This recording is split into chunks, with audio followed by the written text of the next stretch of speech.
Hello and welcome. For those of you who don't know me, I'm Sarah Buckley. I'm the Executive Officer of the Truella Foundation, and I'd like to warmly welcome all of the Pathways to Politics community joining us this evening. It's so wonderful to have you all here at such a busy time of the year. And as we gather for this event virtually, I'd like to take a moment just to reflect on the traditional lands on which we're all placed this evening. And I'd like to acknowledge the Wurundjeri people where I'm based and pay my respects to their elders past, present and emerging. Carol sends her warm regards to everyone and apologies that she can't attend tonight. And she looks forward to hopefully seeing more of you in person next year. So fingers crossed for that. I wanted to acknowledge our co-hosts for this evening's event, the University of Melbourne, who have been such fantastic founding partners of Pathways. This year's Victorian program has been really successful online, and next year we hope to finish the program in person with the speeches in Parliament and then a special event at Government House. We've learnt so much from delivering the sessions online, and we actually intend to keep a mix of online and in-person events for the future programs. Our second wonderful partner, QUT, has just opened for applications for 2021. So please do flag this with any amazing Queensland-based women who could benefit. We were really delighted that one of our QUT Pathways alumni, Sally Dillon, who I think is attending tonight, recently wrote an excellent article for The Guardian on Pathways and other key programs supporting women into public office. And as part of that article, our third partner was publicly announced, UNSW. It's such a significant milestone for Pathways to be offered in 2021 to the full Eastern Seaboard. And hopefully over time that'll end up being all of Australia. We're so excited about the ideas and expertise UNSW will bring to the program. I don't think Professor Rosalind Dixon is here tonight, but I wanted to acknowledge her personal passion and determination to establish the UNSW program. So we have a great evening of conversation ahead. First, we have a panel with alumni recently elected to local government, and then a discussion with the inspiring Cathy McGowan. So it's been such a busy year for Pathways Women. And as many of you will know, we had an extraordinary 17 women running in the Victorian local government elections. We were incredibly proud and excited that so many women jumped into the ring during such a challenging year. And whatever the result for each individual, a genuine well done for all your hard work, your resilience and your perseverance. And then a particular congratulations to the 6 women who were successful. So Olivia Ball, Jenna Davey-Burns, Alida McKern, Sarah Mansfield, Susanne Newton and Tina Samardzija. And you might have seen they just announced the statistics for the local government elections that 43.8% of councillors are now women. And this is actually the highest in Australia. So I feel like we can claim a little bit of that credit for helping to boost the numbers. So well done to you all. We thought it would be valuable to bring together a few of the women who were successful to share their insights while it's still fresh in their minds. So we've got a panel now facilitated by Susanne Newton, who was just re-elected to Darebin Council for a second term following 2 years as Deputy Mayor. Susanne was the only Australian chosen to be part of the inaugural Vital Voices Engage Fellow, and she was part of the inaugural cohort of Pathways, and she now serves on our Mentoring Advisory Committee. Susanne is the co-convener of the Victorian Greens Women's Network. She works as the Communications Officer and Knowledge Broker at the Centre for Alcohol Policy Research at La Trobe University. She serves on the board of the Victorian Local Governments Association and is the Vice President of the La Trobe National Tertiary Education Union Branch Committee. So Susanne, over to you to introduce the panel. Great, thank you so much, Sarah. And it's really lovely to see everyone here. I wish that we could all be together, but this is, the way we have to do it in 2020. So I'd also like to start by acknowledging that I'm on the lands of the Wurundjeri people, and I pay my respects to their elders and the elders and First Nations people of all the lands from which we're meeting this evening. As Sarah said, I did the program in 2016 and I've just started my second term on Darebin Council. And tonight we've got a panel that features 3 brand new councillors who have just been elected. So we've got Tina Samardzija, Olivia Ball and Jenna Davey-Burns. And just before we start, I'd also like to acknowledge that there's one person who did the program with me in 2016, Stephania, who's just finished up her first term on Darwin Council. So I really wanted to acknowledge her. So the first question that we're going to go with is just for the three panelists to tell us a little bit about who they are, so what counts they are, and what their experience of running was. So Jenna, can you tell us a bit about yourself? Great, thank you so much, Suzanne, and hi everyone. Big shout out to all of the alumni from my year, and great to meet everyone else. And just also acknowledging that I'm on, Bunurong country, and always was, always will be Aboriginal land because sovereignty was never ceded. I ran in Wattle Ward, newly formed. We went from a 3-ward to 1 councillor per ward style, and obviously challenging during COVID, but we can talk more about that. And really excited to have had a lot of support from this cohort here. Thanks, Jenna. Olivia, I'll go to you next. How was your experience and who are you? Hi, everyone. My name's Olivia. I was in the 2016 cohort with Susanne and a number of others of you. My background is in human rights. I've worked in the NGO sector, community sector most of my life, and academia a bit. And this was my third time as a candidate and my first time elected. So I'm now on Melbourne City Council, and I ran twice in 2016. So I ran for a federal seat and I ran for Lord Mayor of Melbourne in 2016. Yeah, that'll do for now. Fantastic, thanks, Olivia. And Tina, tell us about yourself. Hi everyone, so I'm completing Pathways to Politics this year, so not quite an alumni yet, but great to be here tonight. So I ran for the first time as a councillor this year and was really lucky to get on first time in. And I'm a councillor now at Monash City Council. And my day job is an economist and lawyer. I work for the Victorian Department of Treasury and Finance, and I've got a 2- and a 4-year-old. So Olivia, Jenna and I met last week and we thought about what might be most relevant to this group. And the next question that we've got is just something that I think all people on this call probably should be thinking about. So how did you go from the program to running to being elected? So Olivia, I might start with you. I have been thinking about this. As I just mentioned, I did run twice before and did the Pathways program at the same time, all in 1 year, never to be repeated, in 2016. And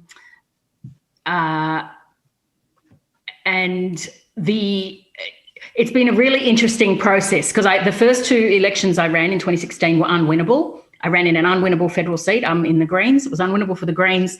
And then I ran for Lord Mayor of Melbourne, which is a unique sort of scenario, also unwinnable for the Greens.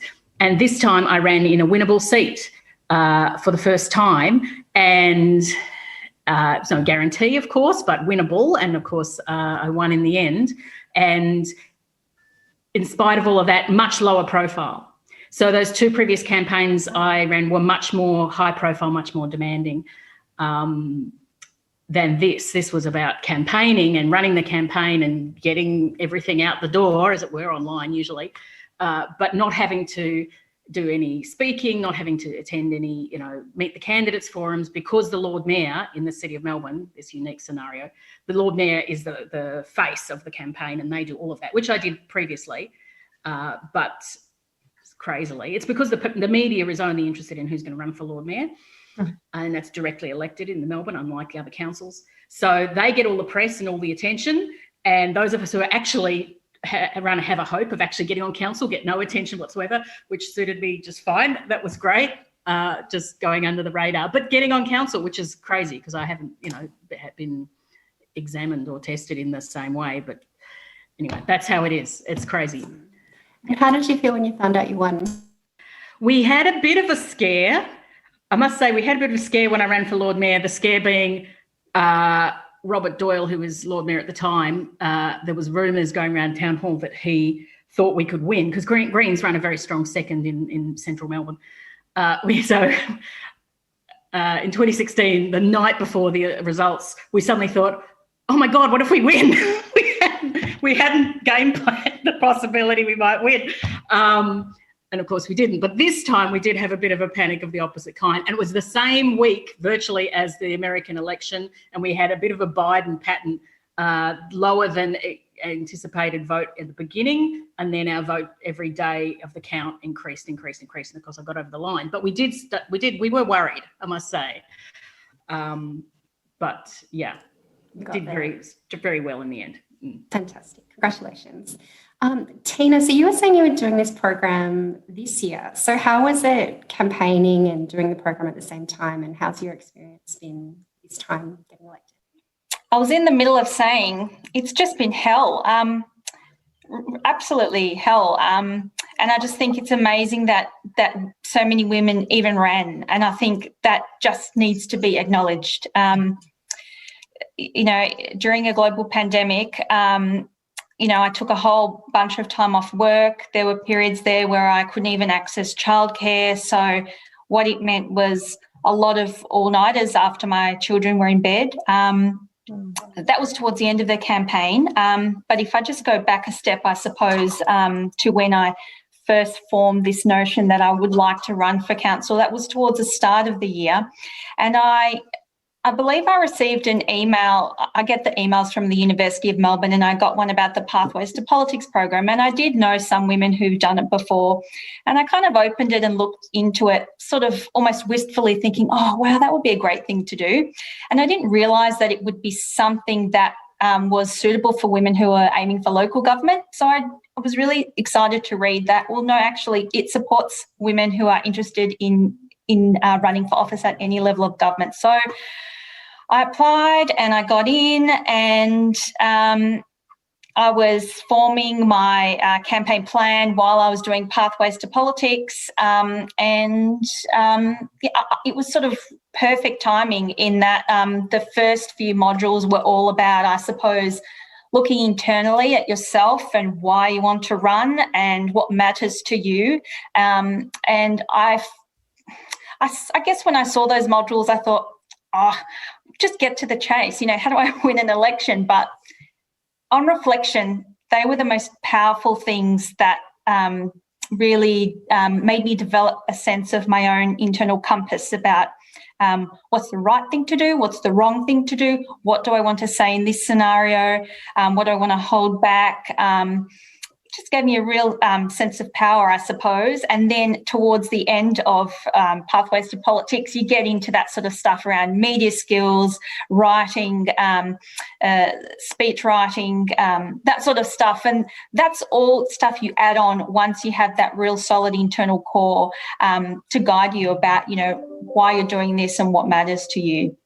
Fantastic. And I want to say thank you as well for acknowledging that it is really hard. I had a pretty tough time myself too, just with some of the social media attacks, and it really felt different to every other campaign I've done because it was also after months of lockdown. So I think just that impact too is huge. Jenna, I know we spoke last week about how Ruth's, who I know she's on the line, Ruth McGowan's session particularly was really useful to you when you were thinking about campaigning. So same question for you. So how did you go from doing the program to then running? Yeah, thank you so much. I mean, I guess the thing I'd say for anyone who's thinking about running, the first thing is you've really got to shift your mindset. We sit around at Pathways and it's great. It's debate, it's theory, you engage, really lofty ideas there at Melbourne Uni. Campaigning is gritty and you need to be really super practical. And so half of the things I'll tell you about now I did and did well, and the other half I'm not really sure I did that well. I started out with this idea that I'd project manage my way through my campaign, and some of that I achieved and some of it I just had to let go. A lot of what happened during the campaign, and similar to Tina, I guess, balancing full-time work, my foster kids, and the campaign was really, really tricky. And so even the planning sometimes was quite tricky, the administrative side of things, but you need to build in that time to your day. You need to be able to, if it's at 9 p.m. to midnight, which was kind of the golden hours for me when I could get the work done, knowing that every day I would sit down and that would be the golden time for me to do things, that was really, really useful. So that was really helpful, shifting into that very practical list project manager. What do I need to do? When do I need to get it done by? who's going to help me do that, I guess, would be the next key step. And I did mention Ruth to you all last week, because it was actually Ruth's session in her book, Get Elected, that sat by my bedside table that I'd pull out. And because it was so practical, because there were so many handy tips in there that you really need, it was also the More Women for Local Government page that I was checking in, because if you miss a deadline, you miss the deadline. It doesn't matter how great your campaign is. If you don't get your entry into the VEC on time, and I saw this happen to someone on social media, they had a blank entry. So when people went to vote, they weren't able to see what that candidate stood for. So there's some really practical things that you need to have and get those done. And having people around you helping you who are in the same position, I think was really vital for me, because I ran as an independent, so doing it on my own was a little bit tricky. I didn't have a group behind me sort of saying, hey, have you done this? Have you checked that? So talking with other women who were running was really, really helpful. The support around me, there's a number of people actually on this call, and I am going to call you out, Alex, Sam and Crystal, who actually stepped up and helped. And that's something else that was really important. I think we're all high achievers. I think this program attracts people who are really driven and ambitious, and it's possibly, maybe you're a bit like me, hard to ask for help. And so that was one thing I had to really learn with the campaign, was delegating or asking people for help. Sam was amazing and helped me with some data. Like, it was really about seeing in your network who had capacity and who could help you, because you cannot do it all on your own. And that was something that I had to learn the hard way. I guess the third thing, and touching a bit on Tina's point around your values, I stepped into this campaign coming off the back of a really quite traumatic and horrific experience with the child protection system. And I was really, on the verge of mental and physical breakdown. And my campaign, believe it or not, and I'll be very honest with you all, was actually my recovery. I set out to reclaim myself, to reclaim my goals and ambitions that had been put on hold the year before, when I'd woken up overnight to becoming a foster parent to 3 kids. I'd had to put my whole life on hold, and I suddenly went, I can't do that anymore. I have to reclaim who I am. And so the campaign always had to be fun. That was my value. It was never going to be something that was an extra stress. So even at midnight, when I was super exhausted and my mum was like, what are you doing? You got to go to bed. You look so tired. But I was in my flow state. I was in that, like, I was grateful for the opportunity to run, because it gave me back that sense of self. So for those of you who did follow me on social media, you would have seen things like I did a letterbox drop on my roller skates and put a fun song. I took off a TikTok, that one where the guy's drinking the cranberry juice. Half of the constituents were like, what is she doing promoting cranberry juice? But it was like, my campaign had to be fun for me. I didn't want it to end up being another detractor, a life kind of stressor that made me feel worse at the end of the day. It needed to be something that really filled my cup back up. And that really helped me with, there was a lot of nastiness, people experiencing some pretty significant bullying and online harassment. And my values were to stand up. There was candidates who were bullied, and I put posts up and said, this is not acceptable. These are not standards we accept. So I was true to my values, and I think that really, really helped. Jenna, thank you for sharing that. This isn't something I wasn't planning to bring up tonight, but 4 years ago when I was running, I remember having a fight with a boyfriend in the morning one day, and then going door knocking in the afternoon, and just feeling much better after I felt like I'd done good campaigning. And yeah, I really want to say I really loved your social media as well. So, and obviously connected with voters. So well done. The next question, and I think this is a really important one for everyone on the call too, it's, are there any lessons you learnt or any advice for others thinking of running? And it's always this question, isn't it? What do you know now that you wish you'd known before? And Tina, I think I'll go to you first. Sure. So I had a good think about this. I've got a few lessons that are quite practical and some that are a little bit more philosophical.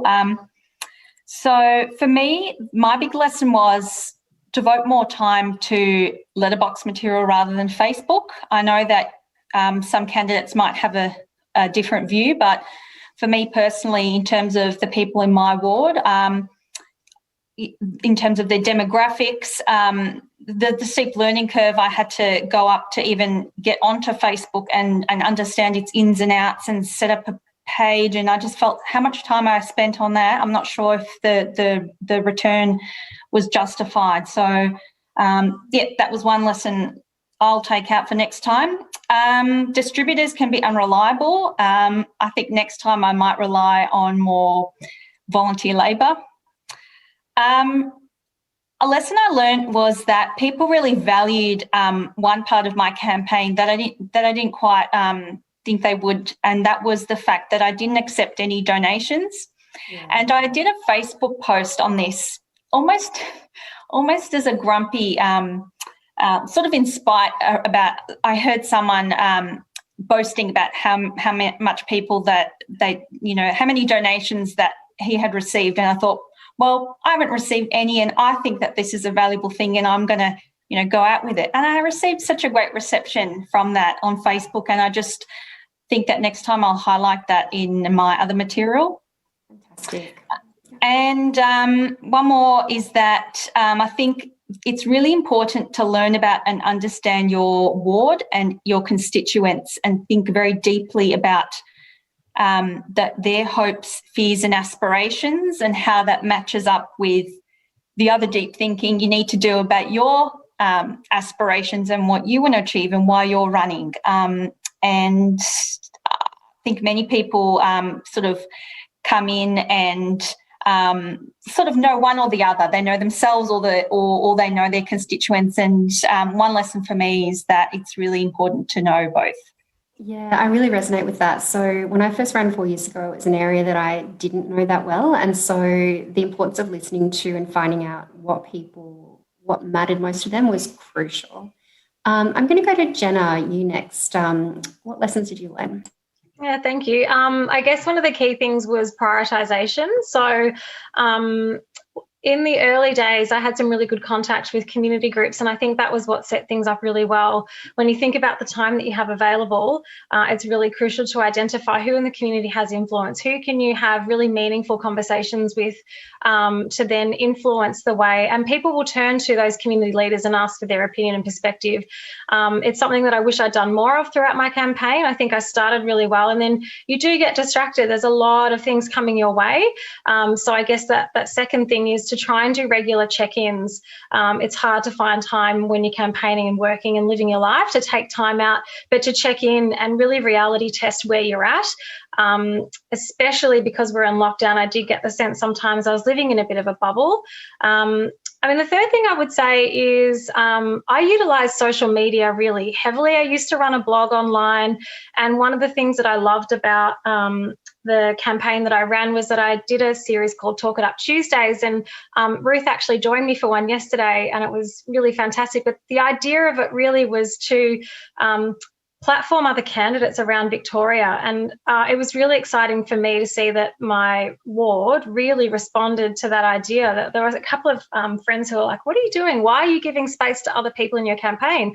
And I said, well, because that's the kind of representation that I want to put forward. It is women supporting women, but it's also about getting to know people. And so I think that that particular series, which I'd love to continue, was a really, really great platform that I'd love to, just share with people.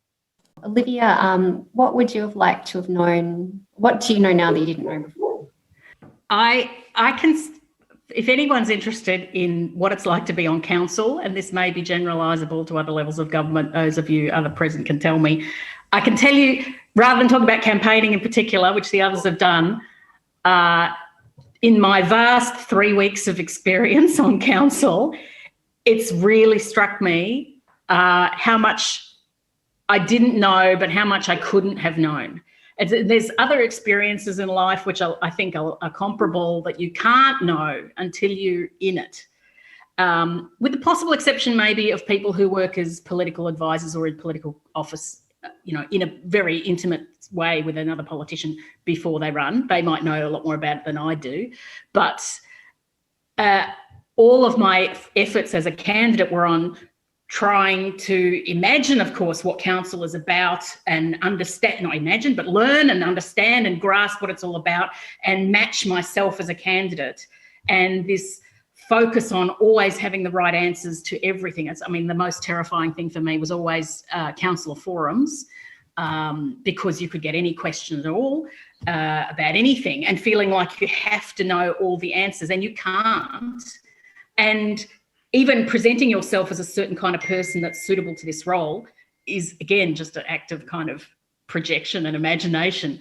Of course, now that I'm on the other side, I've come in a brief period of time, only in my first few weeks, to the conclusion that, I don't know if this is what voters vote for, but this is what they should vote for, I think, is integrity and hard work and values. And they might, whatever your values are, your political values, they could apply for any party and whatever. So I think those three things is what is going to carry us forward. And the ability, basic academic skills. We're all graduates at some level, and we all come from different backgrounds. And in some sense, it doesn't matter what background you come from, because whatever expertise you have, you're going to need a great deal. You're going to need breadth. You're going to need huge breadth. And I'm sure this is true at every level of government. That you're going to have to deal with topic areas that you've never thought about before and have no expertise in, but you have to do it anyway. So the fundamental academic skills of the reading load is gargantuan. So getting through the reading, drawing conclusions, picking the eyes out of all the information that's in front of you, and applying a values filter, and then pressing go. And I think as someone with overeducated, I have that in spades, so I bring that. But when I was a candidate, I went to great efforts to try and say, well, I've got a human rights background, and that's how this is relevant to local government, because a lot of people, the connection may not be obvious. So I worked hard to try and make these connections, and I think in hindsight,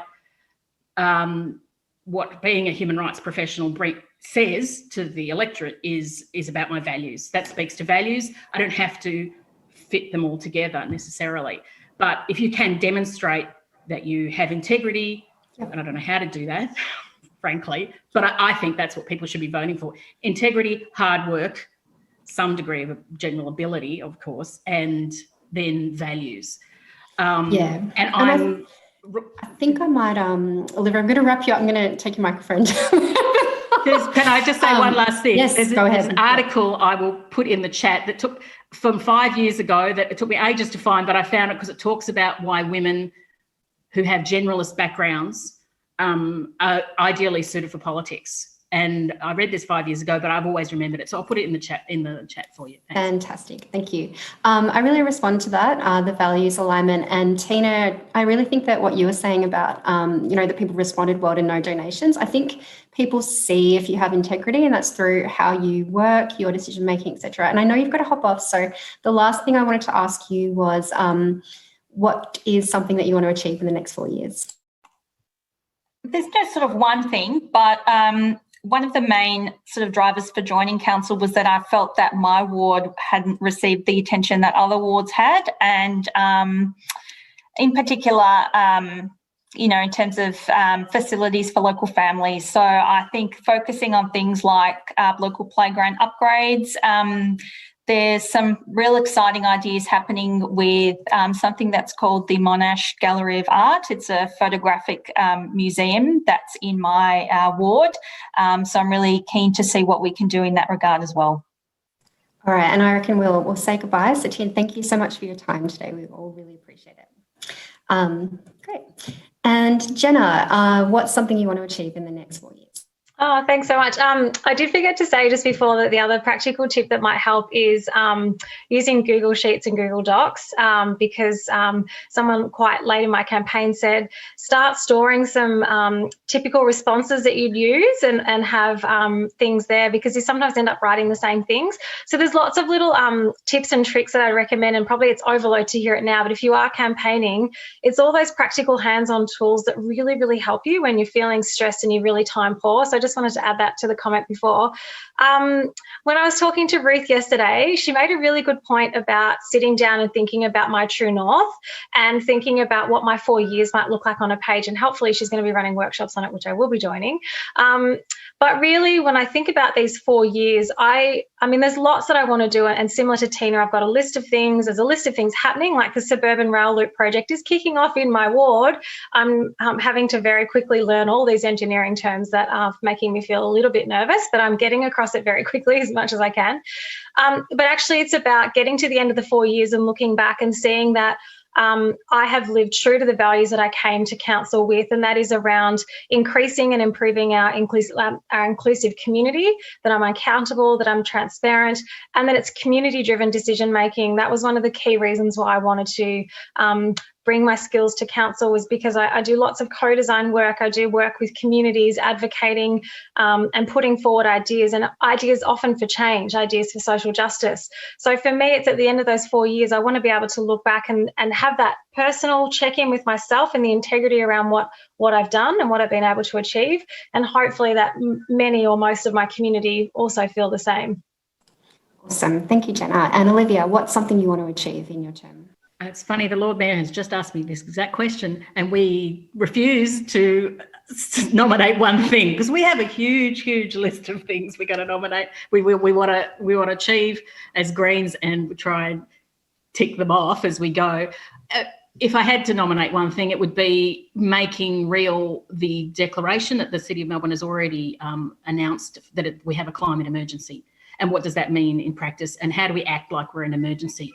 Because we're not. All we're focused on at the moment is the pandemic, and what really threatens our future, what really threatens our economy, if you care about the economy, which we all do. But, you know, whatever it is you care about, the real threat is the climate crisis. So putting that back at the centre and rebuilding from there. Thank you so much. That was just fantastic. It's so exciting to hear all of your reflections, and yeah, that was chock full for everyone. And Susanne, that was fantastic facilitation. Thank you.